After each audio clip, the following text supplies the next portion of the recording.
Da da da. He's late, of course. Hello, everyone. Welcome to the stream. How are we all doing on this fine, beautiful 10th of November, Thursday afternoon? Hello, everyone. How we doing? Still got Smiley back here, bringing the good vibes. Going handheld again, because why not? I like going handheld with these more with my streams. Almost starter packages out there. It's what we do. Hello, Charmander, Moon One, Leon, Remy, Shelley, Dupex, Kang, Mr. Frenzy, Dominic, Rome, Robert, Christian, Max, J Rod, Global Funk, Bruce, Polish Eddie, Winnie, Dominic, Keys, Francesco, Axel, Nedo, Robert, Christabel, T, Mia, Bruce, Callum, Amber, Dotsy, Francesco. How we doing? Thank you all for coming. Right, just get limbered. Just get stretched out, yeah? I love standing up. I'm at my standing desk again. If you don't like the fact that I move so much, then deal with it, you know? I know this forehead's difficult to keep up with. Because 1 minute it's here, shining bright, and then it's there, shining bright, you know? It's good to be back. Little break. 1 week off. Hope you all had fun on your 1 week off. TKF1, it's your birthday, mate. Happy birthday, TKF1. Big up. I look energetic for a last stream. I do. I've got the energy.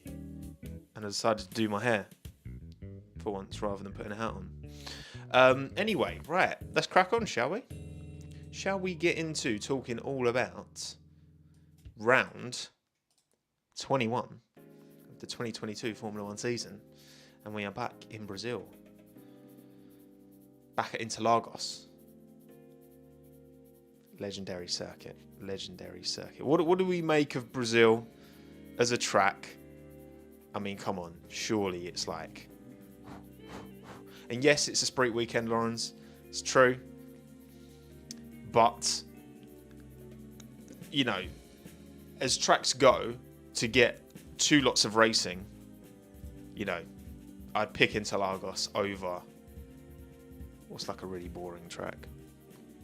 I was going to say Sochi, but that's obviously long gone now. We'll talk about the sprint, right? And it should be the final race. I agree, Dom. I agree. But money talks. I mean, a finale at Interlagos is something special. Overrated track, Jack. I mean, look, listen, everyone's got an opinion. That's fine. Yeah, like a sprint at Mexico would be massive L. Be great vibes for the fans though. But from a racing point of view, a sprint at Mexico would be pretty awful. But yeah, we'll talk all about last year, of course. We'll get into that.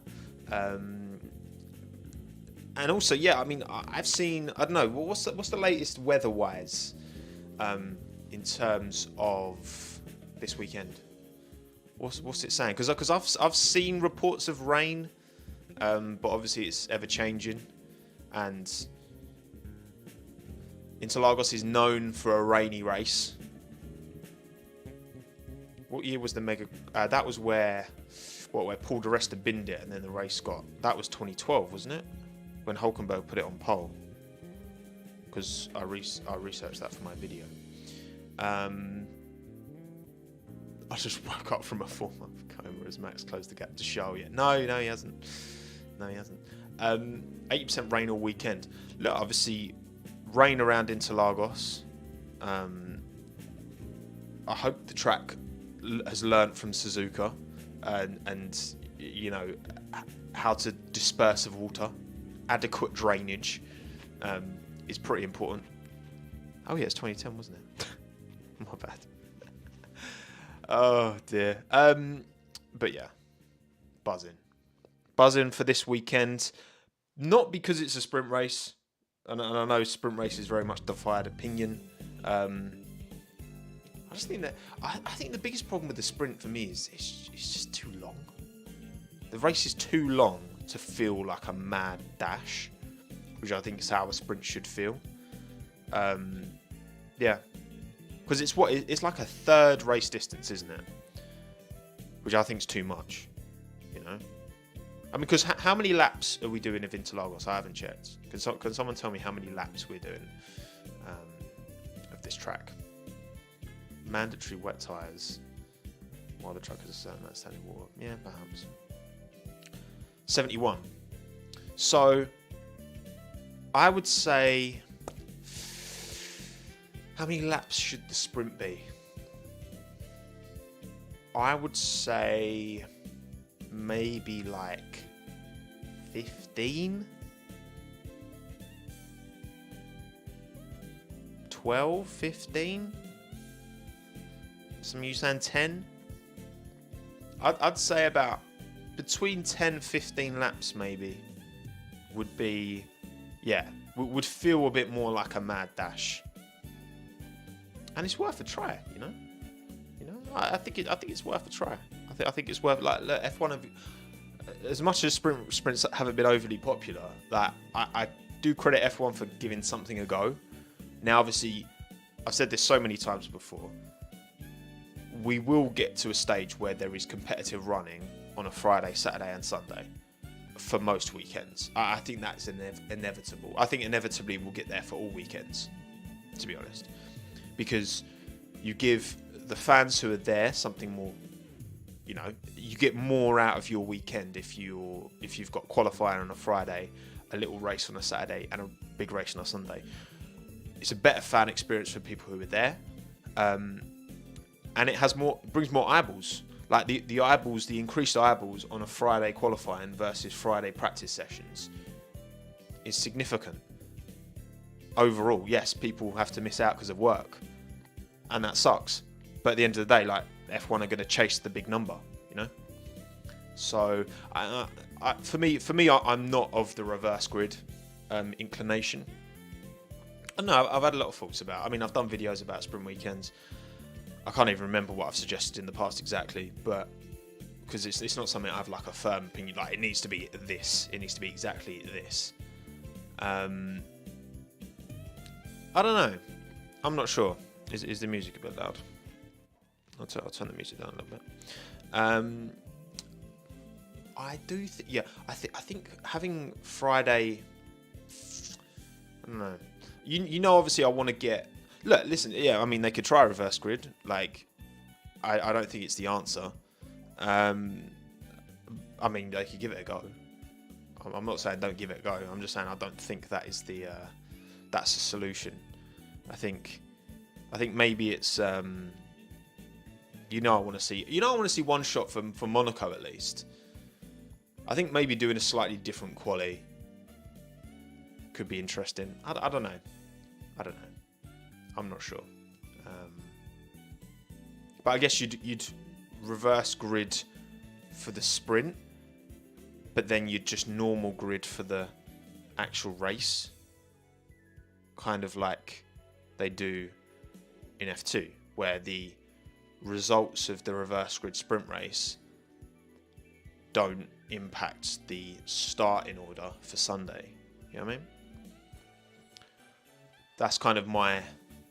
Yeah, I think that kind of makes sense. You know what I mean? Top 10 in the sprint gets reversed for main race. Imo. I don't know. Maybe, yeah, 10 laps, one shot quali. No, do one shot quali? Nah, maybe not. Just normal quali Friday, but 10 laps. Maybe reverse grid. I don't know. And then whatever happened on Friday quali sets the grid Sunday. Is the sprint really fun to watch?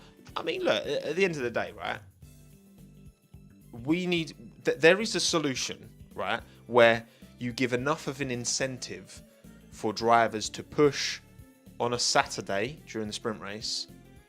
And, you know, again, there's more points on offer this year for the sprint than there was last year.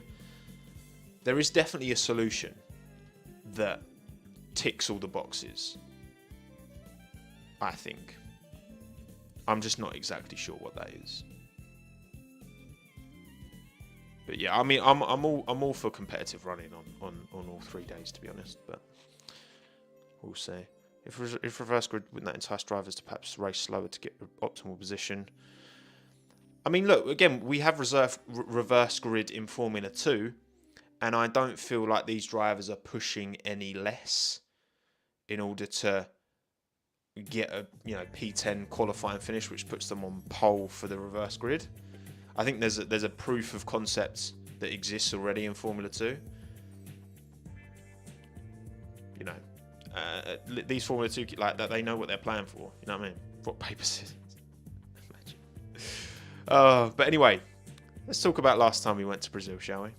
Because last time it was a sprint weekend, and last time Sir Lewis Hamilton came out on top with a phenomenal drive from the back after being disqualified in qualifying for his DRS being like, how was it, like 0.1 of a millimeter too big? The DRS gap? 0.22 of a millimeter. God, what a chasm! What a! I don't have my tape measure. Do I have a ruler here? No, don't have a ruler in my desk. I was going to measure out 0.2 of a millimeter, or try. I mean, look, it happened, and mate, it was a mad drive. It was a mad drive. I just because it was broken. Yeah, look, it's one of them that, and we had all this chat around the Red Bull cost cap. You know, when rules are broken, whether on purpose or not, how should the punishment reflect? You know, and I think at the time, and it's fair to say that a lot of people, and I mean, fair enough, like it's a 0.2 of a millimeter bigger gap. Like, I know F1's a sport of fine margins, but you can't tell me that's making a difference. However, the rule's a rule, so it was technically bigger than it was allowed to be. So, yeah, I mean, who's Tommo's? I need another haircut because it's getting a bit long on the sides. But anyway, fantastic drive from Lewis last time. Made progress in the sprint race. Bottas won the sprint race. Held off Max at the start. Couldn't do the same in the full race because Max took the lead right off the start. Lewis came through the field. And then we got the infamous Max pushing Lewis about 14,000 miles off the track and not getting a penalty, which is still hilarious to me. Although, when I called it understeer on Twitter yesterday, a lot of people weren't happy with me. But if you brake too late and carry too much speed into a corner and you go straight, as far as I'm concerned, that's what understeer is, isn't it? Whether you mean it or not, by the way.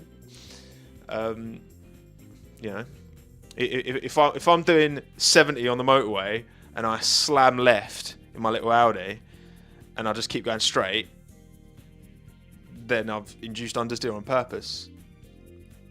You can induce understeer on purpose. You can induce oversteer on purpose as well. But regardless. No, it was, you know what? Like, I ultimately think the reason that Max didn't get a penalty is because the stewards just didn't want to. They just didn't want to touch it. You know what I mean? They were just like, no, I don't want to give a penalty. Just that. You know what I mean? Like, the stewards were just fully were like, no, we're not interested. We don't want to be intervening in this championship one race from the end. Which is obviously, yeah. Don't have to talk about Abu Dhabi again, do we? But that as far as I'm concerned, that's where, you know, it wasn't penalised. But there you go.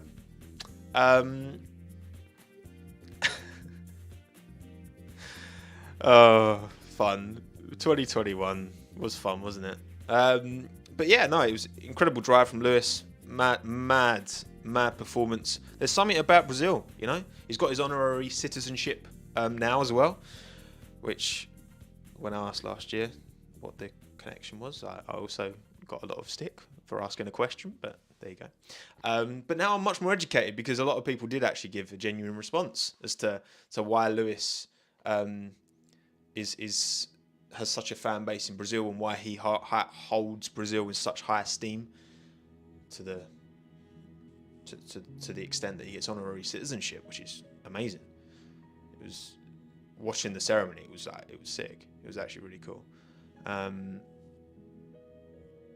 But yeah, it's a place that, listen, I don't think this track plays to Mercedes' strengths per se, but Lewis loves this place. Could I see him getting a result? I mean, look, we've said this so many times this year. You know, I want him to win a race this year. I'm all about that, especially now the championship's like wrapped up at the end of the day. Like, as soon as the championship's wrapped up, I want to see other people winning. You know what I mean? I'm not interested in seeing Max win any more races. He's won the championship. That's calm. Thank you, JW, by the way, for the $2 Aussie. Where is Alonso falling into this weekend? Well, if the Alpine engine makes it to the end, we'll see. But yeah, I mean, Lewis winning in Brazil would, this year as well, particularly given how difficult that car's been, would be immaculate vibes, no question. Do people call me Tommo IRL? Some people do, yeah. Not everyone. Last chance for Lewis win, yeah, probably. But yeah, we'll see. We shall see. Right, next, let's have a look at the championship standings. Remind ourselves where we are after 20 of 22 rounds this season. So 5 points, Sergio's ahead of Charles. That's a bit of a scrap going on there. Look, obviously, from a championship standing point of view, none of this really matters, apart from obviously because now that Max has won, none of this matters. Okay, whether Perez finishes ahead of Leclerc doesn't, like, there's no financial, income for that. It's all more just for driver, ego basically. Where they finish. So you've got kind of Gasly and Magnussen pretty close, Ricciardo and Vettel pretty close, both pairs split by a point. Other than that, I mean, again, Stroll, Schumacher, Tsunoda, there's a little blob of drivers there. I mean, obviously, man, like Albon could finish ahead of Joe, which would be pretty mad. That he's only 2 points behind Joe, considering how much better that Alfa Romeo has been, especially at the start of the season. But then again, it was, the start of the season was always going to be the more difficult part of the season for Joe, and he's had loads of unreliability. Sainz in the mud. I mean, yes, Sainz, obviously, it looks worse than it maybe is for Carlos. He has definitely been off of Leclerc this season, hasn't he? But also, he's been unlucky. Kind of got taken out by Russell, got taken out by Ricciardo. It's like 4 times on the first lap he's gone out. But then, obviously, Australia was his fault. So, thank you, Rowling, as well, by the way. No drink today, Jamie. No, mate. It's only just the afternoon, bruv. And I've got to drive to the tip after this to drop off loads of packaging. I've got new wardrobes and that. So. Yeah, I mean, look, obviously, Mercedes have done everything they could with the third best car this season. You know what I mean? They've kind of optimised. If anything, if Mercedes' strategy wasn't so rigid, because there's a really good video from the race talking about it, and it's actually a really good point. Like, they've been so rigid with their strategy this year that Mercedes could and maybe should have been even closer to Ferrari. Like, their drivers have done very little wrong, especially Lewis. If they weren't so attached to their simulations and actually made some decisions, which, look, Mercedes haven't had to worry because they've built such an amazing car. I think their strategy has been allowed to maybe get a bit complacent, and it kind of makes sense if you've got a really a really dominant package where there's minimal fighting to have to kind of deal with, then you probably are going to get a bit complacent compared to everyone else. But then again, I suppose, you know, it's kind of like, remember like Russia last year with McLaren, right? I think McLaren just fully bottled that. I think you can't expect Lando to make that call to come in. He doesn't know what the conditions are like at the other side of the track, you know what I mean? The team lent on the driver too much in that instance, and I think they had to kind of step in, and they could have won that race if they'd have taken the authority, you know. So many of you don't know Gran Turismo, you know. I'm going to skip forward a bit. Will Albon get revenge? Oh, God, you just reminded me of Albon. Yeah. 2019. Damn. Feels bad, man.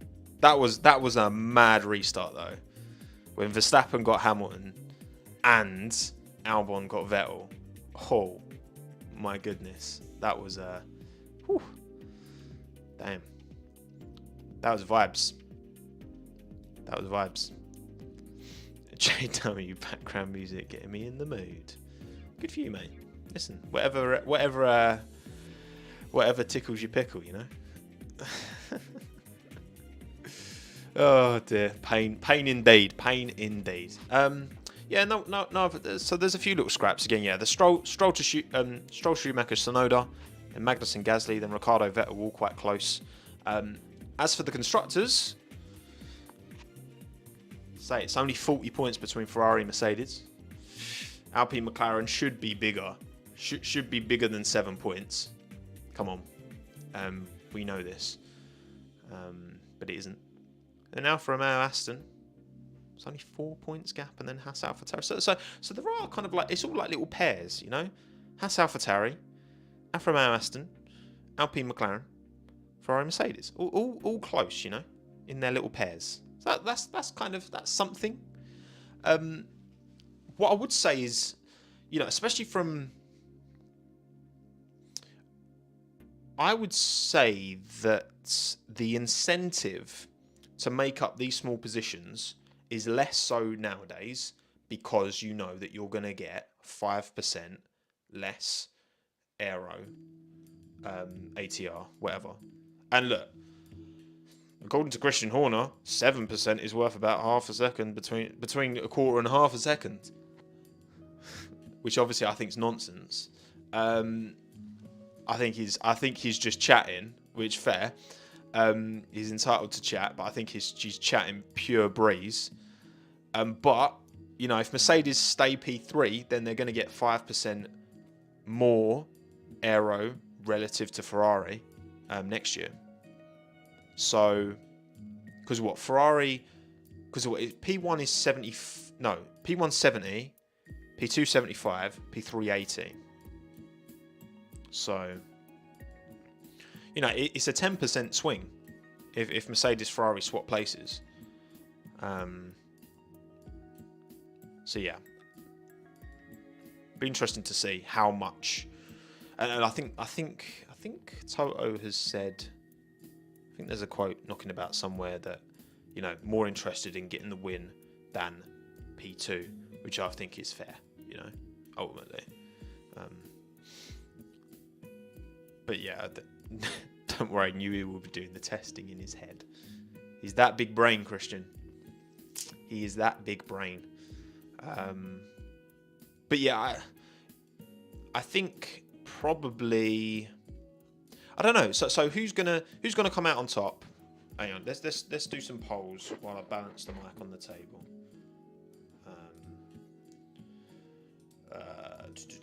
Who is finishing second? So is it Ferrari or is it Mercedes? What do we think? Because I think these are the more. We'll go through each one. Because yeah, that's the thing. I just, you do get more prize money, but again, to teams like Ferrari and Mercedes, a bit more prize money. They're still gonna, like, they don't need that money, you know. They're already like comfortably have the money to hit the cost cap. So yeah, I don't think there is much incentive there for Ferrari and Mercedes to really kind of lose sleep over who finishes P2. Yeah, I agree. I think Ferrari will hold on. I do think Ferrari will hold on. I think Mexico was a bit of an outlier for them. I mean, it definitely was an outlier for them. 70% of you agree. Okay. All right. This one's a bit more interesting. Who's finishing fourth? Alp or McCall? There we go. Acronym it. Yeah, because again, I think the Alpine's the quicker package for sure, but it's way more unreliable.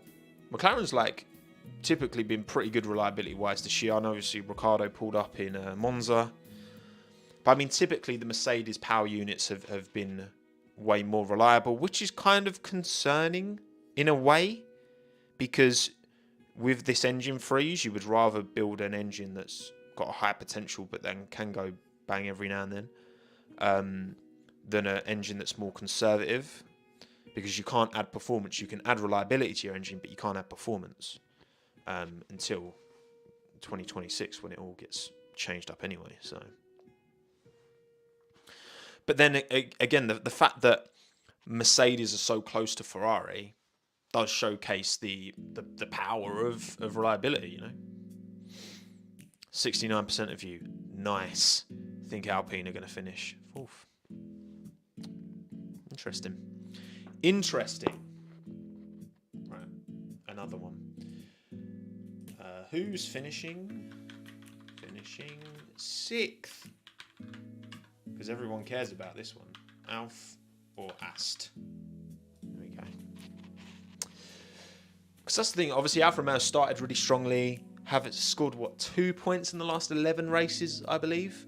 Aston Martin have had a really, their seasons have been a polar opposite.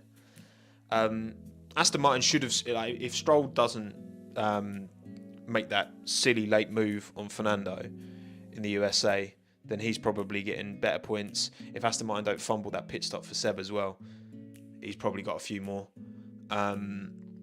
You got to say the momentum is with Aston Martin at the moment, and 4 points is not very many. But then again, you say 4 points isn't very many, but when you're on the edge of the points, 4 points is quite a lot, you know. You could have Stroll finish 10, Vettel finish 9, no Alfa Romeo's in the points at all, and that's still only 3 points. Yeah, I mean, like the chances of Alfa Romeo and Aston Martin scoring, you know, a P7 or higher is pretty unlikely. Thank you, Ruben, by the way. Aston versus Alfa is Merc versus Ferrari at home. I think I know what you mean by that. Very good. But yeah, I'm actually going to say I think Alfa Romeo hold on. I'm going to disagree with 73% of you. I think Alfa Romeo unlock a little bit, and I think they have a good last couple of weekends. Based off what? I don't know, just vibes.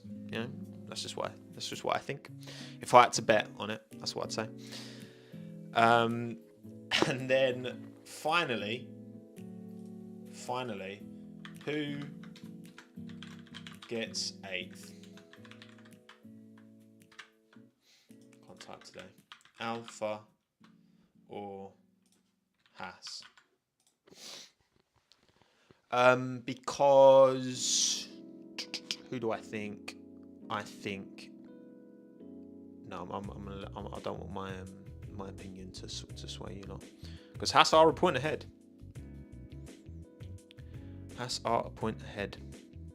Williams, obviously. Imagine pole Williams versus Red Bull. God. That's pretty split, actually. 55% of you saying AlphaTauri, 45% of you saying Haas. I would probably say Alpha. I'd probably say Alfa Romeo. I think that's my choice, my decision. No, I mean AlphaTauri. Too many Alphas. Bring on Sauber/Audi, all right? Goodness. Yeah, no, I feel like Alpha Tauri, not Romeo, I think they're going to score in Interlagos as well. But who with? That is the question. Right, predictions. Predictions time. Half an hour in. Predictions time. Poll put out last night. Did I put it on my YouTube community? I can't remember. I think I did. I think I put it on YouTube community and Twitter. So we have a good 1,200 votes, which is nice. And this is who you think.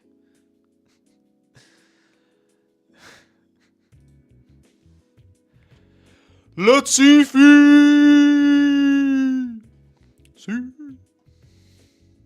Look at that. Whew! Damn! You know, I know what you're going to say. You'll be like, oh, why did you put the crowns on his head? I didn't. It turns out in Photoshop, right, whenever you get a picture of Nicholas Latifi, it automatically adds a crown on his head. It's kind of like if you try and take a picture of a banknote, like a pound note, £5, £10 note, right, and put it on Photoshop, it won't let you open it. And also in Photoshop, if you upload a picture of Latifi, it automatically adds the crown. So, yeah. £1 note, I know. Am I from the past? £1 note. So yeah, Nicholas Latifi, driver of the weekend, 40% of the vote. It's a commanding victory for Sir Nicholas. Ahead of Lewis Hamilton, Max Verstappen. Who are they? Washed drivers, you know. Come on. Team of the weekend, Red Bull, edged out. They didn't edge out Aston Martin, did they? I think they did. Yeah, I can't remember actually if I updated their names. What was they? Race winner, Nicholas Latifi, 35% of the vote, outscores Max Verstappen and Lewis Hamilton again. Domination going on over here. These are the real results. Look, listen. He's got 2 races to go. It's all or nothing for Nicky now. Come on. And struggle of the weekend, George Russell. Whew. And Latifi got in struggle as well, funnily enough. Gasly, 12%. George has been taking some... I do feel for George a bit. I understand that the way he comes across on the radio a few times this year has rubbed people up the wrong way. I get it. He just turned it on me, man. Yeah. But look, this is what he literally, he was like, he knew he was at fault, but of course he's not gonna, well, I mean, some drivers would immediately, own up to it. Not many, I don't think. I think the overwhelming majority of drivers, whenever there's an incident, will immediately blame the other person. He just fully turned it on. It's kind of like the they raced me too hard for Albon. You know what I mean? I just think it's one of these that will just stay with him for a while now. He's becoming the new meme person. Yes, kind of is, you know. Listen, these things happen. It's called motorsport, you know.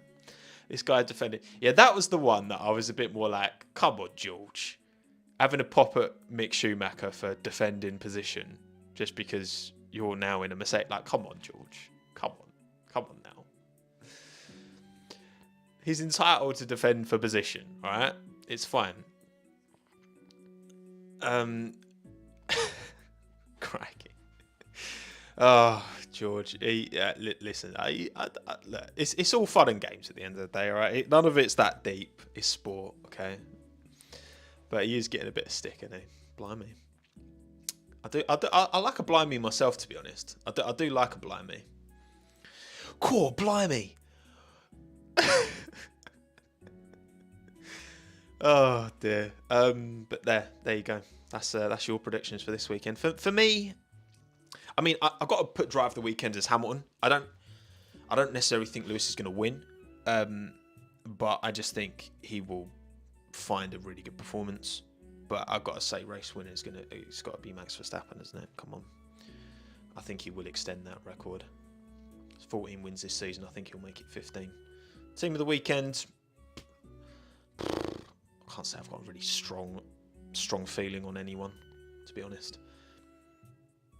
I mean, I think Lando said that he doesn't think this track suits the McLaren. I'd probably say maybe like Alonso, because I just feel like Alonso's just going to rag the nuts off of that Alpine, to be honest. Struggle.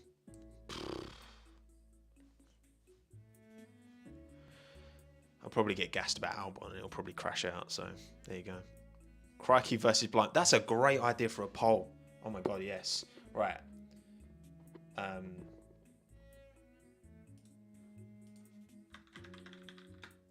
Right. Choose your starter. Crikey. Blimey. Does he say anything else? It's mainly Crikey or Blimey, isn't he?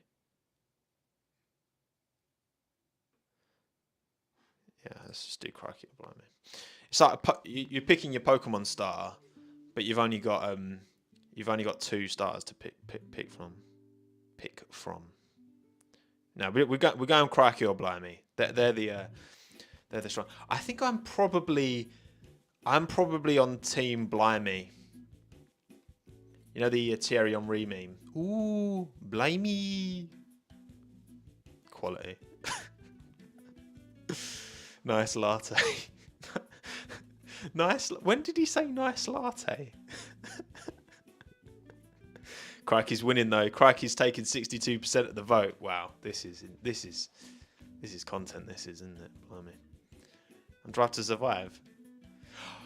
Oh wait, he did, didn't he? I'm sorry, George. I'm sorry. That's too funny. He actually said nice latte, didn't he? I don't know why I find that so funny, man. Oh, God, that's too much. Right, anyway. Any milk is fine. Unbelievable. Yeah, listen, he's clearly not a dairy-free, lacto-free man, you know. He just drinks anything, you know. Just chuck it in front of him and he'll chug it, you know. Anyway, right. Cool. That's 60% Crikey. Well, there you go. Well done, everyone. And predictions are done. So, let's talk about it, shall we? Because as soon as I saw that the whole Gasly's on 10 super license points, he only needs 2 more. It was kind of a pretty immediate thought afterwards. I was like, should Gasly like throw next weekend? In case you didn't know, and I stole this graphic at the bottom from the race, so shout out the race. I love the race. I love what they do. They're really good at what they do. 2 more penalty points, and Gasly gets a race ban. Now, for anyone who doesn't know, he has to avoid scoring 2 penalty points or more until May next year. Otherwise, he'll go over 12. Your points expire 12 months after you get them. That's why it's May, because this glug of 10 points that he's got started in May this year. So he's got 10 points just from May, which is pretty crazy. He won't get banned. Well, look, no one's got a ban in this system before. So when Romain Grosjean just decided not to brake going into turn 1 at Spa in 2012, whenever it was, and took out half the field, he got an immediate ban. But that wasn't based off this system. That was just a really bad bit of driving, so he got a ban.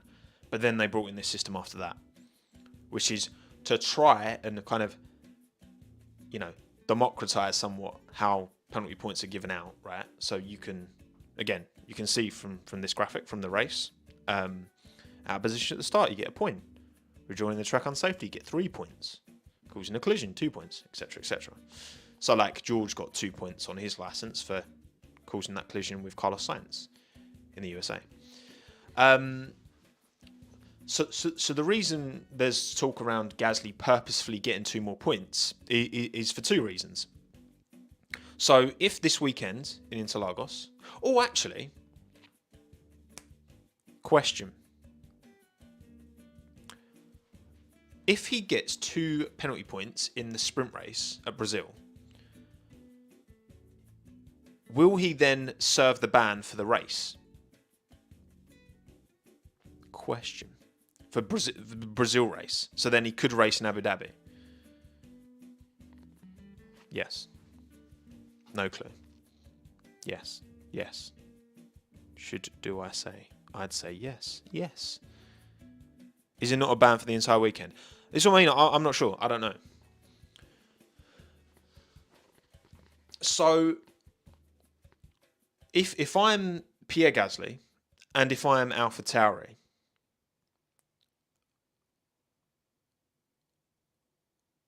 I am probably... What am I probably doing? If I will make it up on the day anyway. It's a race ban, no? Exactly. It's a race ban. Ask Alonso, he knows rules. Well, the FIA don't even know their own rules, doesn't they? If he impedes twice in qualifying, he would only be banned for the sprint race. No, I definitely think the race ban would cover the main Sunday race. I'm like 99.9% sure. Surely.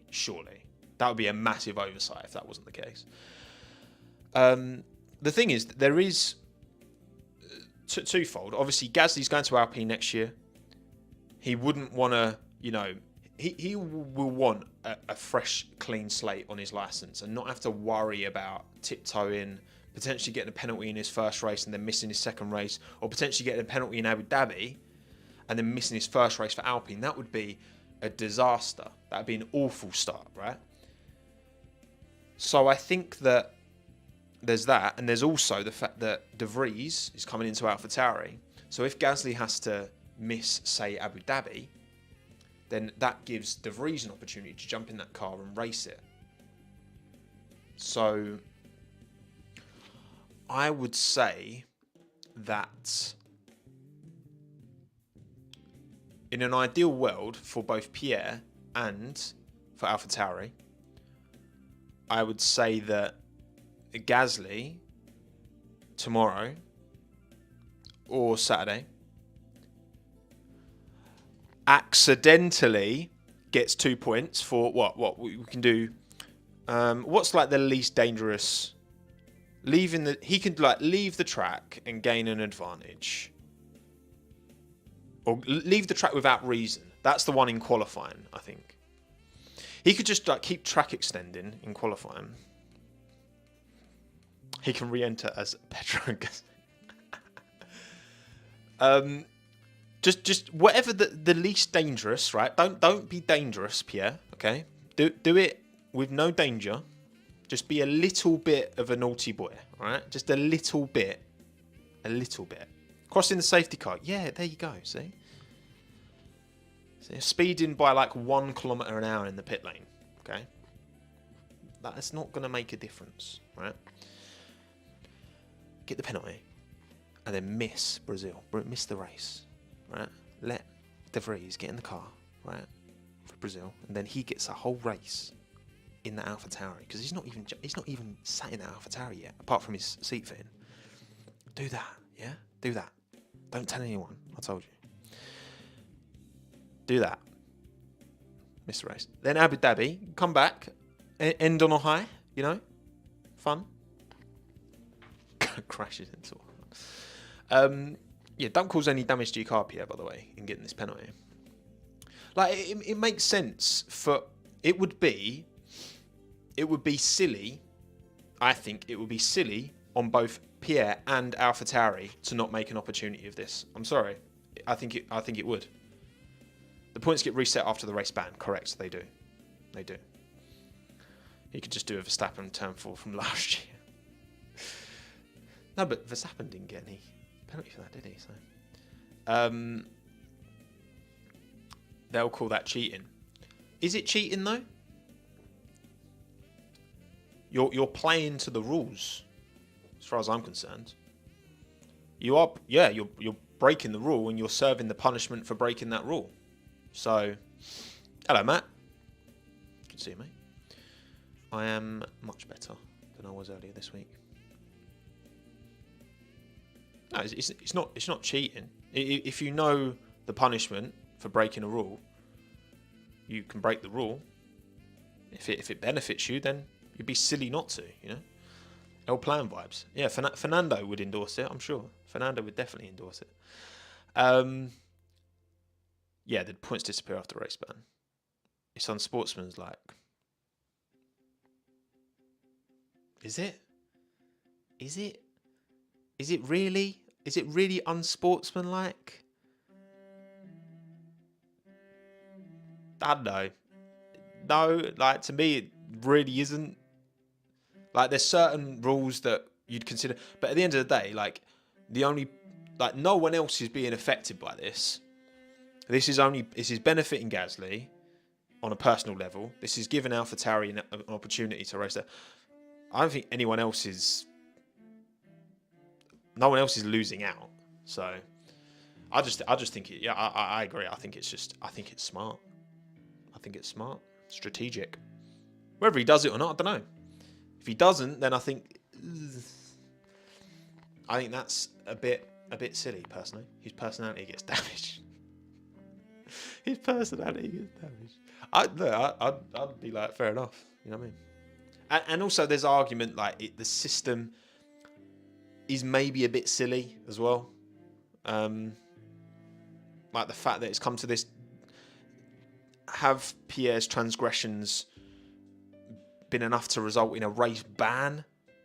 Seems a bit harsh as well. Thank you, not the FI. Sergeant collecting Infinity Stones during FPs.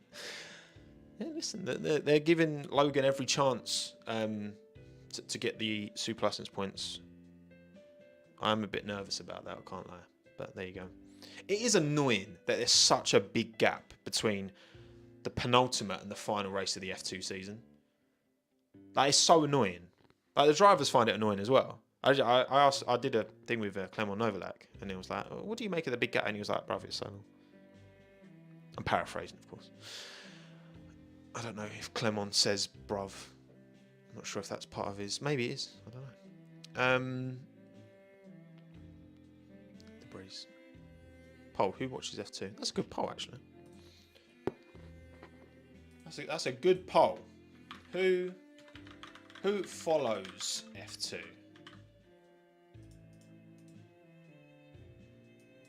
Do you follow F2?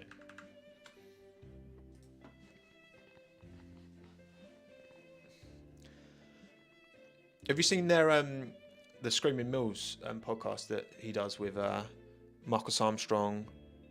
There's another guy. I don't think he's a racing driver, and then they have guests on.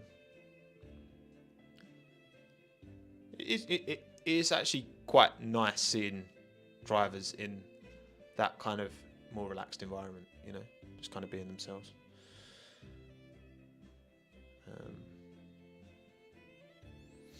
But yeah, I mean, I wasn't really following F2 in last year for Piastri's win because they messed with the calendar, and I just didn't really follow it. But this year I've been following it much more closely. But yeah, there we go. It's about a 50-50 split of who follows F2 here. There you go. Very good.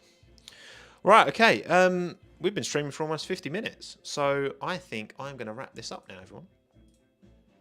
So thank you all for coming. Appreciate you all taking the time. Don't forget to like this stream and subscribe to the channel if you're not already subscribed. Double check. That'd be nice. What we do? So it's qualifying tomorrow, sprint Saturday, race Sunday, last lap Sunday. Be there, all right. Minton is not here, I'm afraid. Hang on. Is Minton here? Let me go see if I can find Minton. All right. I'm going to leave my microphone here.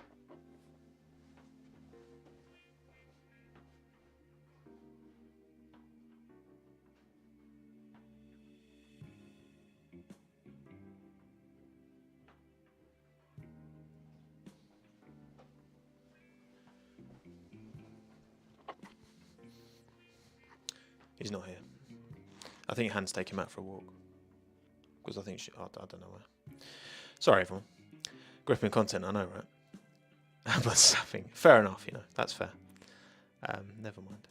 But yeah, thank you all for coming. Enjoy the Grand Prix. Hopefully nothing too toxic happens online. Because you know how it is. With F1 Twitter and all that. But yeah. Cheers, everyone. Be safe, be well, be happy. Drink. Hannah didn't put ice cubes in my water. Honestly. I always put ice cubes in her drinks. She never puts ice cubes in mine. But yeah. Cracky. No Minton, I know, right? Goodbye, everyone. Have a good day. Stay well. Be happy.